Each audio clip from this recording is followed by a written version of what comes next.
Narito na mga malalaking balitang Central Luzon ngayong araw. Pinakamaraming nasawi dahil sa COVID-19 na itala sa bayan ng Guagua. Espelapco bukas sa panawagang special audit kaugnay ng mataas na singil. MECQ sa Bataan extended hanggang July 15. Active COVID-19 cases lampas 1,000 na. At COVID survivor na lola tumanggap na ng bakuna. Publiko hinikayat na magpabakuna.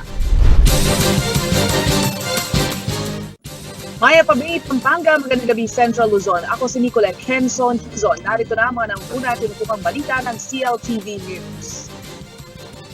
Pabor umano sa San Fernando Electric Light and Power Company o Espelapco ang mungkahing pagsasagawa ng special audit sa kanilang kumpanya matapos ang usapin ng mataas na sigil sa kuryente. Ito raw magiging tulay ng Espelapco upang madepensahan kung bakit nagkaroon ng spike sa electric bill ng kanilang mga consumer. Si Rainiel Pawid ang may detalye.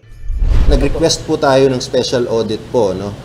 Matapos ihayag ng Committee on Public Utilities ng City of San Fernando na nag-request sila ng special audit para sa San Fernando Electric Light and Power Company o Espelapco.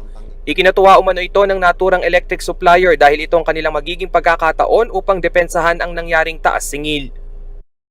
Kahit pumasok na yung tagulan, mainit pa rin yung panahon sa buong maghapon, lalo na kapag hindi umulan. Mataas pa rin ang ating konsumo, yun ang isang, mula sa buwan ng Mayo papuntang buwan ng Hunyo.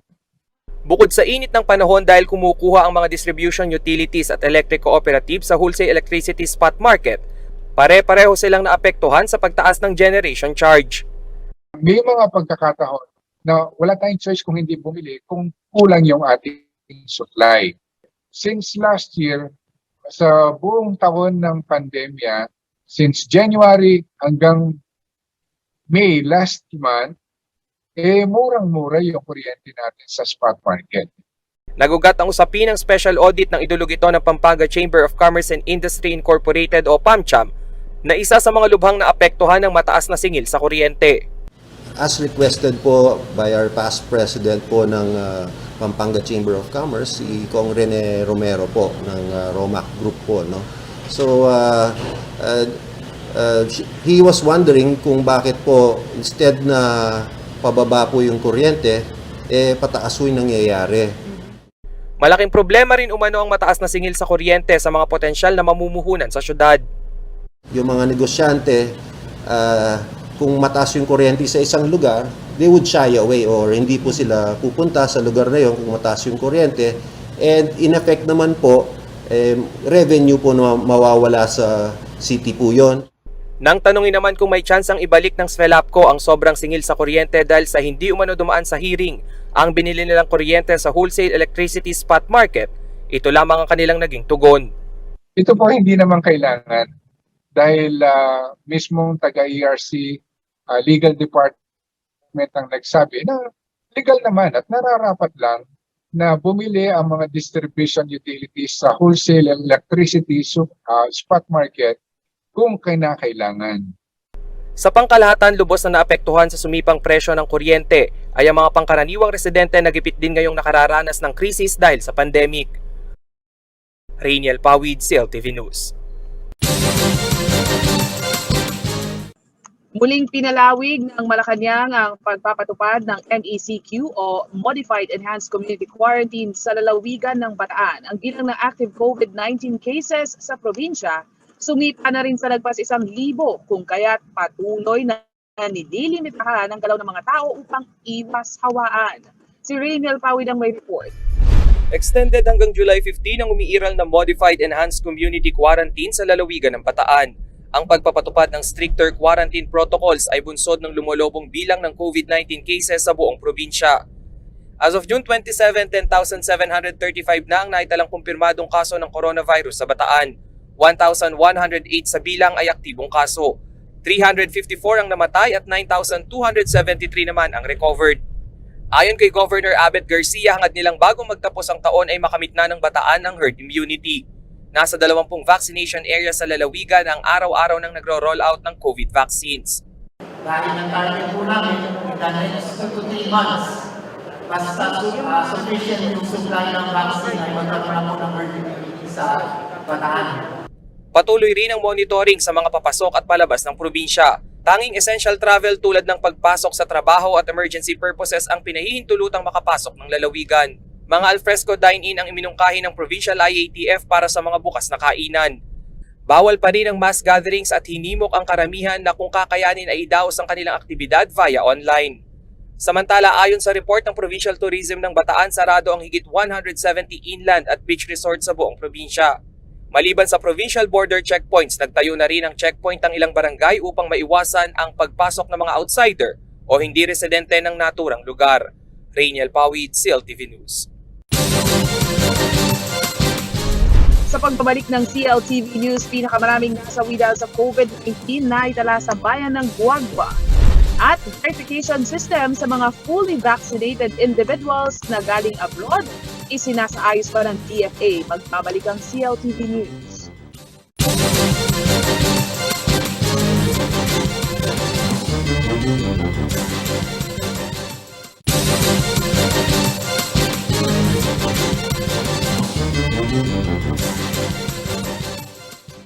Nagbabalik ang CLTV News at sa iba pang mga nangunang balita.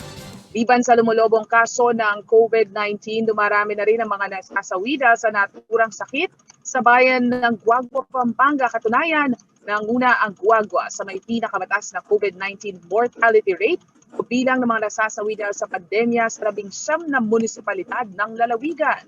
Narito ang ulat. May hugot si Guagua Mayor Dante Torres ng eksklusibong makapanayam ng CLTV News via Zoom nitong June 29, 2021 kung ikwento sa amin ang personal nitong pagdadalamhati sa isang malapit na kaibigan na pumanaw raw dahil sa COVID-19. Ramdam sa tinig nito ang pagdadalamhati at hinanakit na pati ang sarili na gawang sisihin. Oo, mga bago-bago lang yan. Kaklase ko pa. Kumisan, kaya nga ako, parang wala akong nagawa eh. Di ba? Naintindihan po namin. Napakabigat, mga kababayan namin dito. Oo. Ayon kay Mayor Torres, iba ang pakiramdam kapag hindi na iba sa iyo ang naidadagdag sa bilang ng mga nasasawi sa COVID-19. At mismong siya ay nagugulumihanan kung bakit sa 19 na munisipalidad sa Pampanga, ang kanyang bayan ang may mataas na mortality rate ngayong pandemya. Actually, namatay namin sa Guapo, 87. 87. 87 na. Pero cumulative ito since the beginning. Since the beginning ito. At ang aking active cases, 309. Ano mo siguro bakit naging 310? Bakit napakalaki? Punto ni Torres, bukod sa sentro ng kalakalan ng kanyang bayan sa ikalawang distrito ng Pampanga, puna niya ang laki ng bilang ng mga hindi nako-contact trace na asymptomatic patient ng COVID-19. Nadulot nito ay ang pagka-expose ng mga vulnerableng sektor sa ilang komunidad sa kanilang bayan. Kaya ang ipantatapat umano niyang solusyon ay ang pagpapaigting ng contact tracing at antigen test kahit na sa second level na mga contact trace na kabalen sa Guagua. Yung malalakas na katawan, kahit na may COVID sila, hindi natin na-identify. Ngayon, identify natin, di ba, sa isang barangay. May tinamahan doon, alos doon, yung mga direct contacts niya, secondary contact, pinaano ko na, pinususwab ko na. Sinabi ni Torres na hindi lamang sa COVID-19 response ng local IATF ng Guagua ang kanyang gustong siyasatin sa malaking bilang ng mga nasasawing kabalen na umabot sa critical stage ang sitwasyon bago pa ihatid sa second level at third level ng hospital sa probinsya. We appreciate naman yung pag-anula, yung halimbawa, papasok na doon, i-entertain ka. Pero hindi naman sa ganun eh. Kailangan kasi, pag nag-entertain ka, you must be well-equipped in terms of machinery, in terms of manpower. As of June 27, 2021, pangalawa ang Guagua sa may pinakamaraming kumpirmadong kaso ng COVID-19 sa 19 na munisipalidad sa Pampanga. Ito'y nasa kabuang 1,206 Una, ang Mexico Pampanga na may 1,385 at pumapangatlo naman ang Lubao na may 983 COVID-19 cases. Paolo G. Santos, CLTV News. Issue pa rin sa mga turista at returning OFW sa bansa ang reglamento ng IATF na tapusin ang 7-day facility-based isolation kahit na sila ay fully vaccinated na sa mga lugar ng kanilang pinanggagalingan. Katuwiran ni Testing Czar Vince Dizon, wala pa rin umano kasing sentralisadong sistema ang ilang bansa na nagbibigay ng sertifikasyon na fully vaccinated ang kanilang mga mamamayan. Narito ang report. Big deal para sa second highest overseas Filipino workers OFW sending region in the country o itong Central Luzon ang panuntunan ng IATF na 14 days quarantine period sa mga bagong bayani. At kasunod ng lumalawak na vaccination rollout hindi lamang sa ating bansa kundi sa buong mundo, itinanong ng CLTV News Team kay Testing Czar Vince Dizon kung ang fully vaccinated returning OFW exempted na sa mandatory quarantine period. Sagot ng kalihim, Issue kasi sa buong mundo, no? Hindi lang sa Pilipinas. Paano natin masisigurado na totoong nabakunahan na yung galing abroad? Yun ang talagang, kasi wala pa ngayong international standard na certificate na pinapakita. Kasi alam mo naman, no? Kahit sa Amerika, kung titignan mo yung certificate ng bakuna sa Amerika, kamukha lang nung sa atin ngayon. Papel lang, sulat kamay lang. So, obviously, madaling mapeke yon. sinabi ni Dizon na patuloy ang negosasyon ng Department of Foreign Affairs o DFA sa ibang bansa upang ma-streamline ang verification process sa mga mamamayan ng mga ito. Gayon na rin ang mga OFW na nabakunahan abroad. Pero nakikipag-usap na ang Department of Foreign Affairs sa iba't ibang bansa para magkaroon na tayo ng sistema para mabe-verify natin kung talaga bang nabakunahan na ng buo. Ayon sa kalihim, seryoso pa rin ang pakikitungo ng mundo sa pag-mutate ng variant ng novel coronavirus. Kaya ang pagsusumikap ng IATF na hindi malusutan ay patuloy pa rin nilang ikinakampanya. Lalo na sa mga bansang may malaking insidente ng Delta variant. Kasi alam nyo, merong Delta variant ngayon na umiikot na napaka madaling makahawa. Up to 60% compared to the UK variant. No? So ang ibig sabihin nun, talagang mas madali siyang makahawa. Ayon kay Dizon, may pinaplano ng green lane ng IATF sa mga paliparan at port area sa bansa. Sakaling mailagay sa sistema ang verification process para sa mga fully vaccinated individual sa bansa. Hanggat hindi pa umano ito na ilalagay sa sistema, mananatili ang naunang deklarasyon ng IATF na sasailalim sa 14 days quarantine period ang mga OFW. Sa naging ulat sa bayan ni Presidential Spokesperson Secretary Harry Roque, tanging ang inbound travelers lamang sa bansa na inoculated sa Pilipinas ang pinahihintulutan na mag 7 days quarantine period. Ang papasok na fully vaccinated individuals ay kailangan sumailalim sa 7-day facility-based quarantine pagdating ng Pilipinas.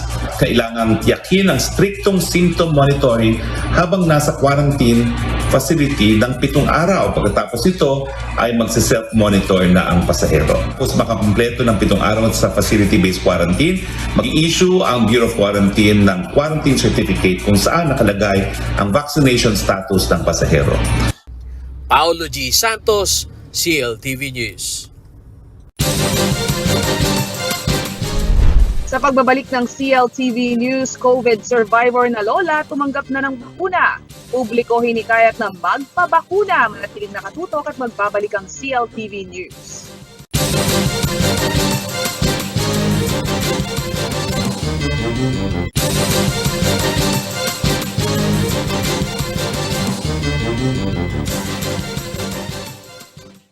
Nagbabalik ang CLTV News.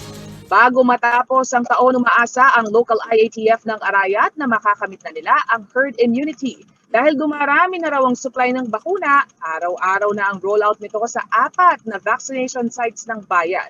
Tumaas na rin daw ang vaccine trust ng kanilang mga residente at ng mga COVID survivor na tumanggap na rin ng vaccine. Si Rainiel Pawid ang may balita.